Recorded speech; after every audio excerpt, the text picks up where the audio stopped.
엑스파일의 엑스컬리입니다. 여러분들 혹시 스포츠 좋아하시나요? 우리나라 대표를 하자면은 김연아 선수가 했던 피겨도 있고 대한민국을 대표하는 태권도도 있죠. 그런데 전 세계적으로 가장 우수한 스포츠가 하나 있다고 해요. 바로 양궁이란 스포츠인데 오늘 사건은 우리나라 양궁 선수가 한 사람을 살해하고 도주한 사건을 가지고 와봤습니다. 엑스파일 지금 시작합니다. 1996년 대구 출신의 양궁 선수였던 당시 22살의 주 씨는요, 달서구에서 선수 생활을 하면서 이제 많은 선수들과 합숙소 생활을 하고 있었대요. 그런데 너무 남자들만 있다 보니까 외로움을 크게 느꼈나 봐요. 이렇게 외로움을 느끼던 와중에 우연치 않게 동네 슈퍼를 들리게 됩니다. 그렇게 슈퍼마켓을 운영하던 6살 연상의 유씨와 주씨는 마주하게 되는데요. 당시 이 유씨는요, 그 동네에서 굉장히 미모가 뛰어난 미인으로 유명했다고 해요. 자, 주씨는 그녀를 본 순간 마음을 빼앗기게 됩니다. 자, 결국 둘은요, 깊은 사랑에 빠지게 되죠. 그런데 문제가 이때부터였어요. 자, 유씨는요, 아이 둘을 둔 유부녀였다는 거예요. 뭐 지금은 간통죄가 폐지됐다고는 하지만 당시에는 폐지가 되지 않은 상태였죠. 자, 둘은 이렇게 열심히 뜨거운 사랑을 벌이다가 유씨의 남편인 박씨에게 발각이 되고 맙니다. 자, 그런데 이렇게 둘이 걸렸음에도 불구하고 이 둘은 헤어지지 않겠다며 자신들을 떼어놓을 수 없게끔 이렇게 박씨를 설득하기 시작하는데 화가 난 박씨는 그 이후로부터 매일같이 아내인 유씨를 매일같이 구타를 했다고요. 그러면서 주씨와 헤어지기를 강요하지만 끝끝내 유씨는 미쳤어? 내가 당신이랑 헤어졌으면 헤어졌지 걔랑은 못 헤어지지. 미친 거 아니야? 라며 자신의 마음을 끝까지 굽히지 않았어요. 자, 박씨는요, 강제로 이사까지 가게 되는데, 박씨가 이사를 가게 된 이유가 사실상 우리들 그렇잖아요. 몸이 멀어지면 마음도 멀어질 수 있다고. 그렇게 생각을 하잖아요. 그렇게 자연스럽게 끝날 줄 알았는데, 오히려 이 이사가 더 큰 화를 부르고 말게 됩니다. 자, 주씨는 이제 자신의 여자친구인 유씨가 박씨로부터 구타와 학대를 당하는 걸 알게 된 뒤에 3자 대면으로 이 일에 대해서 뭔가 단판을 지우고 싶었나 봐요. 그래서 이 부부가 사는 동네로 향하게 됩니다. 자, 그리고 그날 밤 포장마차에서 술을 마시며 대화를 하던 중에 이 주씨가 나 이 사람이랑 서로 사랑하는 사이니까 당신이 이혼해. 아, 그럼 깨끗하지 않아? 라며 계속 이혼을 요구해요. 그런데 박씨는 당연히 이런 제안을 거부했죠. 아이가 둘이나 있었으니까요. 자, 그렇게 주씨와 박씨는 포장마차 안에서 언성을 높이며 싸우다가 주변 사람들이 자꾸 만류를 하자 둘은 포장마차 인근에 있는 공영주차장으로 조용히 향하게 됩니다. 그런데 그곳에서도 언성이 계속 높아지다가 결국 몸싸움까지 벌이게 됐는데 이날은 1996년 12월 8일 늦은 밤이었어요. 자, 둘이 몸싸움이 오가던 중에 주씨는 자신의 화를 억누르지 못하고 결국 박씨의 목을 졸라 살해하고 맙니다. 그런데 평소 주씨는요, 운동을 했던 사람이라 그런지 순발력과 힘이 굉장히 센 편이었다고 해요. 결국 박씨는 이 주씨로부터 속수무책으로 당하게 된 거죠. 자, 이렇게 살인한 후에 주씨는요, 굉장히 당황스러워했어요. 그런데 때마침 유씨가 이 둘을 찾으러 돌아다니던 중에 마주하게 되죠. 이때 주씨와 유씨가 대화를 하다가 이제 하나의 트럭을 가지고 오게 됩니다. 이후 트럭에 박씨의 시신을 실은 뒤에 대구 달성군 옥포면 구마 고속도로에 있는 배수로 안쪽에다가 이 박씨의 시신을 유기하는데 이때 증거인멸을 하기 위해서 박씨의 시신에 불을 질러버려요. 자, 당시 고속도로는 차가 많이 다니지도 않은 상태였지만 뭐 배수로 안쪽에서 이루어지다 보니까 이 불이 일어났는지 무슨 일이 일어났는지는 아무도 목격한 사람이 없었다고요. 자, 주 씨는 범행 다음 날 양심의 가책이 느꼈는지 자, 당시 창원에 위치한 파출소에서 근무하던 자신의 친누나에게 자신의 범행을 실토합니다. 하지만 누나는 뜬금없이 동생이 이러니까 믿지 않았죠. 그리고는 혹시 돈이 필요해서 그런가 싶어서 동생 통장에 돈을 넣어줬다고 합니다. 그런데 이 돈을 건네준 뒤부터 이 동생의 연락이 자꾸만 되지 않자 이때부터 누나가 의심을 하기 시작했다고 해요. 자, 결국 동생의 행동을 의심한 뒤에 이 주씨의 친누나는 창원경찰서를 찾아 동생 행적에 대해서 보고를 하게 됩니다. 자, 한편 이제 사망한 박씨의 아버지도 꽤 오랜 시간 동안 자신의 아들과 며느리가 보이지 않자 많은 생각 끝에 혹시 돈 문제로 살인사건이 일어났나 싶기도 하고 무슨 일을 변해당했나 싶어서 이 둘을 가출 신고를 한 뒤에 진정서까지 냈다고 해요. 자, 경찰은 조사를 하던 와중에 이 셋은 비슷한 시기에 행방이 묘연해진 상태였다가 게다가 이제 내연 관계로 인해 이 가정 불화가 있다는 것을 알게 되자 이제 박 씨와 주 씨, 유 씨 세 명을 수사로부터 이들을 미행하려고 하기 시작했죠. 그런데 유 씨와 주 씨는 보이지도 않고 그렇다고 박 씨가 어디에 보이지도 않고 그런데 동생이 사람을 죽였다고 하니까 유 씨와 주 씨는 분명히 범인일 가능성이라고 생각을 할 수밖에 없죠. 왜냐면 박 씨가 집에를 돌아오진 않았으니까요. 자, 결국 이 둘이 범인임을 생각을 한 뒤에 가족들과 함께 이들을 찾아 나서기 시작합니다.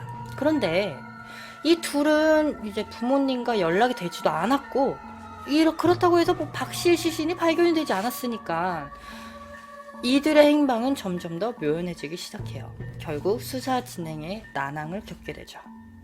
자, 그렇게 6개월이란 시간이 흐르고 97년 6월 당시 정말 장대비가 엄청 쏟아지던 와중에 배수로 안에 있던 박 씨의 유해가 바깥으로 서서히 드러나게 됩니다. 그런데 때마침 배수로 옆에 위치한 이제 등산을 하던 등산객이 이 박 씨의 시신을 발견하고는 곧바로 경찰서에 신고하죠. 자, 이제 사건의 실마리를 잡았고 경찰은 유전자 감식 결과를 통해서 주 씨와 유 씨가 범인임을 확정을 짓고 그들을 찾아 나서기 시작합니다. 그런데 이들은 도대체 어디 있는 건지 행방이 묘연한 상태로 모습을 보이지 않는 거예요. 자, 결국 전국을 뒤지며 이잡듯이 뒤져봤지만 도무지 잡을 수가 없게 되죠. 그래서 경찰들이 한 일이 뭐냐? 현상금까지 내걸면서 97년 8월 5일자에 방영된 TV 프로그램 경찰청 사람들을 통해서 이 둘을 공개 수배로 범죄자로 이렇게 TV까지 출연하게끔 만들어버린 거죠. 그런데 뭐 가족들도 연락이 두절이 됐고 이들의 행방은 묘연해졌고 그래서 결국 이들은 살인죄의 공소시효였던 만 15년 동안 아무런 성과를 거두지 못하게 돼요. 결국에는 시간이 흘러버리는 바람에 2011년 12월 8일자로 수사가 완전히 종료됩니다. 결국 이 사건은 미제 사건이 돼버린 거죠. 그런데 공소시효가 끝난 뒤 약 4년 후인 2015년 11월 경찰들은 이 둘이 중국 상하이 공항국에서 자신들이 한국으로부터 밀항에 들어왔다며 자진 납세를 했다라는 소식을 접하게 돼요. 19년 만에요. 자, 그렇게 결국 둘은 강제적으로 중국에서 추방이 됐고 2016년 1월 한국에 입국을 하게 되죠. 그런데 경찰들은 이 둘을 기다렸다가 입국 현장에서 살인죄, 사체 유기 및 훼손죄, 밀항죄를 적용해 현장에서 체포를 하게 됩니다. 이후 이들은 경찰서로 당연히 이동하게 되죠. 그런데 주범이었던 주 씨가 황당하다듯이 이런 말을 해요. 뭡니까? 아니, 만료됐다는데 이 공소시효 만료됐으면 체포하면 안 되는 거 아니에요? 아, 예. 제가 죽였어요. 근데요. 저기 당신들 경찰이야. 공소시효 만료됐다니까? 이거 범죄 아니야? 당신들이 범죄 저지르는 거 아니냐고! 라며 경찰들에게 되려 따지기 시작했죠. 하지만 유씨와 주씨는 너무 안일했어요. 형사소송법 제253조에 따르자면 범인이 처벌을 면피할 목적으로 해외로 도피할 경우에는 공소시효는 그 순간부터 정지 상태로 남아있다고 해요. 즉, 해외로 도피했을 때 그 해외에 도피했던 그 시간 동안에는 공소시효 기간이 포함이 되지 않는다는 거죠. 그래서 결국에 유씨와 주씨는 해외에서 100년, 1000년 살아도 이 범인으로 체포가 가능하다는 얘기예요. 자, 이런 사실을 접하게 된 유씨와 주씨는 당황했는지 갑작스럽게 말을 바꾸기 시작해요. 아니, 중국에서 밀항한 거 맞는데 97년에 밀항한 게 아니고 이게 언제였지? 예, 2014년. 그때 밀항했어요. 그치? 맞아. 우리 2014년에 했어요. 자, 둘은 어떻게 해서든 처벌을 안 받으려고 발버둥 쳤지만 단문 수사 결과 97년 1월 이후로 국내에서의 행적이 전혀 없었고, 유씨의 경우에는요 97년 이후 이제 장기 실종 상태가 되면서 법적으로는 이미 사망한 상태로 밝혀지게 돼요. 자, 또한 97년 이후로 이 둘은 국내에서 금융거래를 한 흔적도 없었고 세금을 납부한 기록들도 전혀 없다는 것을 이들에게 확인시켜주자 결국 이 둘은 모든 범행을 자백하게 됩니다. 자, 이후 주범인 주씨는 1심과 2심 모두 징역 22년을 선고받았고 유씨는 징역 2년을 선고받게 됩니다. 그렇다면 19년 동안 이 둘은 대체 뭘 하고 있었던 걸까요? 자, 그들의 진술을 따르자면요, 범행 이후에 유씨는 아이들을 친정에다가 맡깁니다. 그리고 주씨는 그냥 그대로 잠적해버렸어요. 그리고 경주시, 군산시, 인천광역시 등등을 돌면서 은신을 하다 98년 4월에 여권을 위조해서 일본으로 달아나게 되죠. 그리고 나서 일본에서 4년 동안 도박사 일을 하며 도피 생활을 하던 중에 2002년 한일 월드컵을 앞두고 이제 나라에서 검문 검색이 굉장히 강화가 됐나 봐요. 이렇게 점점 강화가 돼서 불안감에 휩쓸린 둘은 2002년 6월 국적 불명의 화물선을 타고 중국까지 은신처를 옮기게 됐다고 합니다. 자, 그리고 그곳에서 약 10년 정도 도피 생활을 하던 중에 2012년경 이제 공소시효를 계속 개선을 해보니까 공소시효가 만료됐다는 거를 알게 된 거죠. 자기야, 우리 그러고 보니까 공소시효 만료됐던데 이제 한국에 가도 되지 않을까? 벌써 시간이 그렇게 했어? 이제 한국으로 좀 가볼까? 자, 그렇게 둘은 그렇게 돌아올 계획을 하고 있었는데 중국에서 모아둔 재산을 먼저 한국으로 몰래 반입을 하는 데는 성공을 했어요.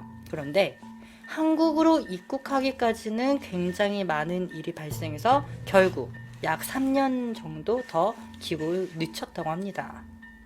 공소시효도 만료됐겠다. 이 둘은 떳떳하게 들어갈 것을 생각을 하고 들어가도 어차피 처벌을 받지 않는다라고 생각을 했던 거예요. 그래서 대담하게 이들이 선택한 게 중국 공안에 가서 이제 밀항한 사실을 밝히고 강제 출국을 당하려고 했던 거였죠. 그래서 2015년 11월 상하이 공안국에서 자신들의 밀항 사실을 자백했고 중국 공안들은요, 이제 공안에서 일하던 사람들은 2개월 동안 구류하며 밀항에 대한 조사를 마친 뒤에 이 둘을 2016년 1월에 한국으로 돌려보냈던 거였어요. 그런데 너무 당당하게 이 둘을 넓은 어깨로 맞이했던 건 가족도 아닌 바로 경찰들이었던 거죠. 그런데 되게 어떻게 보면 좀 흥미로운 사실이 하나 있는데 당시 유씨와 주씨는요 범행 이후 여기저기 돌아다니다가 한 변호사 사무실을 찾았대요. 그리고 그곳에서 자신들의 범행을 모두 실토했고 어떻게 하면 될지 조문을 구했다고 합니다. 너무 대담하게. 자, 이때 변호사가 공소시효가 끝나면 된다. 그때까지 해외에 있으면 된다. 라고 해서 둘은 최대한 버텼던 거였죠. 그런데 당시 변호사는 이 둘에게 형사소송법 제253조는 일부러 알려주지 않았다고 합니다. 이유는 여러분들도 아시겠죠?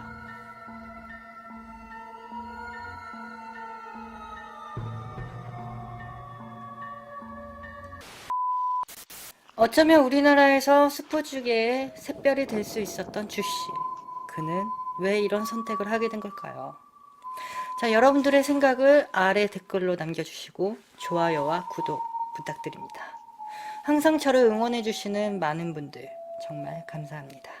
그럼 다음 영상 확인하실게요.